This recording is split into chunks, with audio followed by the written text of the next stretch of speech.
Today, I want to share with you 5 tips that will make small talk feel natural, easy, and yes, effective. I promise that with just a little bit of practice, you can turn those awkward moments into meaningful experiences that open doors. There was a time when I dreaded small talk. I would walk into a party, a networking event, or even just a casual gathering, and I thought, oh my goodness, the idea of starting a conversation with somebody I don't know just seems so draining.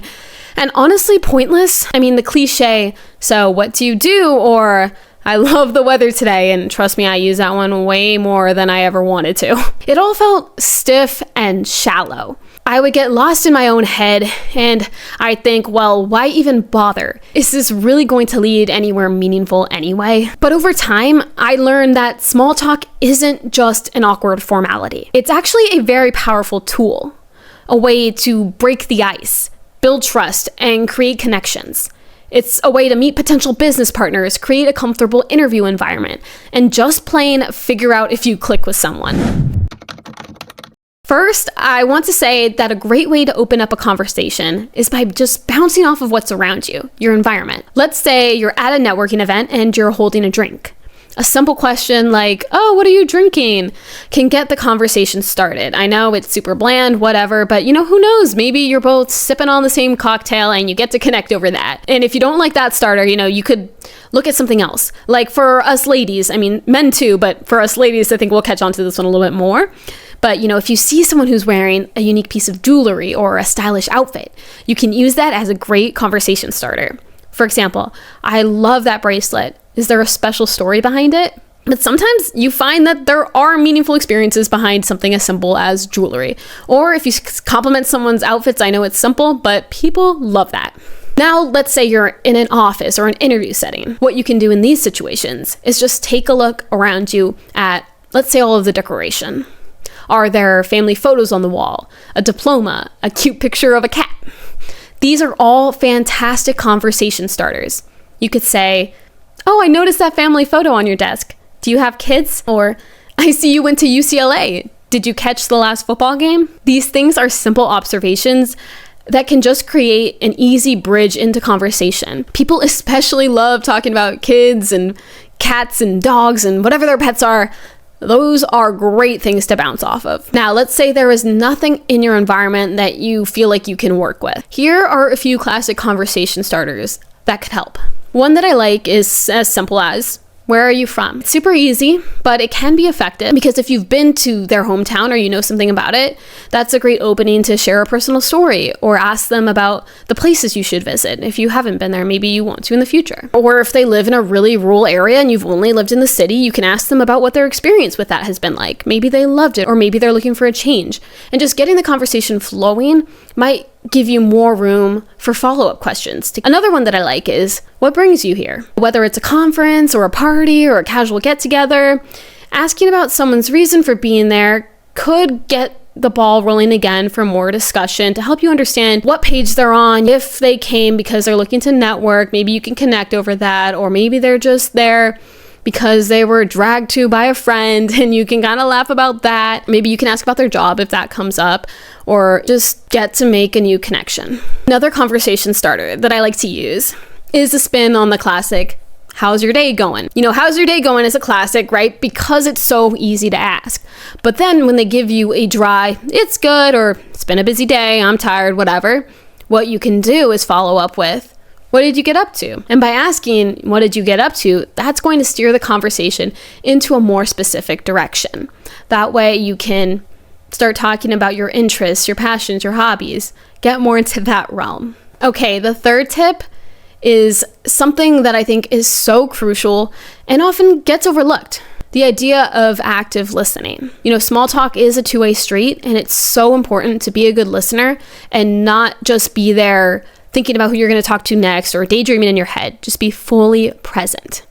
And you want to show that you're fully present, by obviously the eye contact, the nodding, and asking engaging questions. And when you are genuinely interested in what the other person is saying, the conversation will naturally flow. So get into a state of curiosity. That's going to help you to ask good follow-up questions. I talk a lot about why being a good listener will instantly make you more likable in the video that is linked here.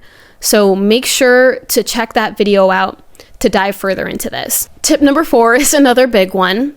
So not all small talk will go smoothly, right? And that's okay. If you sense that the other person isn't engaging or their attention is wandering, it's important to recognize those signs. Are their feet turned away? Are they rushing through your questions, not asking you anything in return? These can be subtle cues that they're ready to move on, and that is totally and completely fine.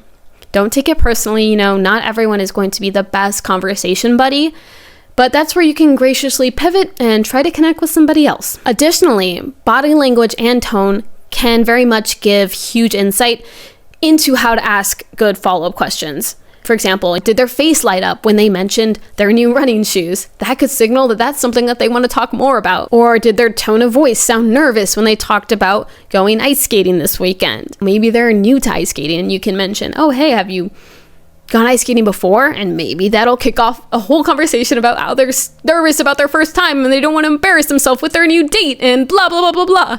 All right, now on to tip number 5.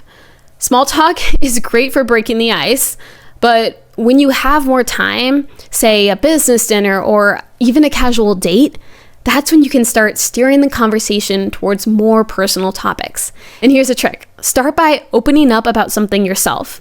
You don't have to go into deep detail into your whole life story, but by just sharing a personal anecdote, that can encourage the other person to reciprocate. For instance, if they mention something about a trip they took, you might say, that sounds amazing. I actually went on a similar trip to Morocco where I was riding a camel and I literally just could not get on the camel. I kept stumbling off and it was so embarrassing. And then you start talking all about this embarrassing story that gets people laughing and feeling a closer connection to you. And now they feel comfortable enough to reciprocate another story that's more personal to them. So you're getting into those more exciting and deeper conversations. I would say that the best way to get into those conversations is to follow the flow. If you're talking about a certain topic and the topic of hiking comes up and you have a story that you can share about that or something you can ask about that, work with that. But if it just isn't going anywhere, here are a few deeper conversation starters that you can use. You can ask something like, what is something that you're passionate about outside of work? Or you could say something like, I really admire your accomplishments. How did you get to where you are now? They go beyond the how's your day and what's the weather like? It actually gets the conversation to grow more naturally. All right, yay! So now you have a small talk toolkit for your next gathering or event. Remember that it is a skill that needs to be practiced, and I promise that it gets easier. So if you found this video helpful, please don't forget to hit that like button, share, and subscribe, because there are so many more communication tips and professional advice tips to come.